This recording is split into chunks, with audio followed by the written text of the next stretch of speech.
So this is our rain collection from our shed right by the garden. So the gutters come down.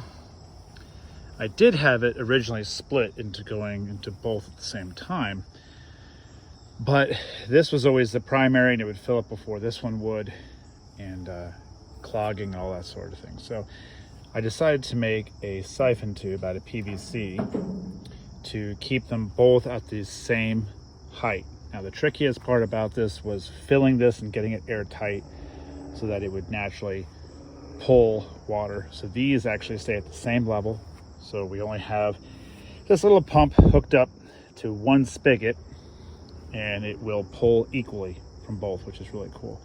But then the issue we had for the longest time was keeping this water clean. Now you notice here I have this piece of copper tube. It was leftover copper that I had, and I just decided to shove it inside the barrels because I had heard that copper and water will help disinfect. And I have a little filter screen on here on this hose to keep any material that is in here, like bugs and stuff like that, from going into the pump. So this water was getting real stinky toward late spring, early summer, and since I've put this in here, there is zero smell from either. And this water,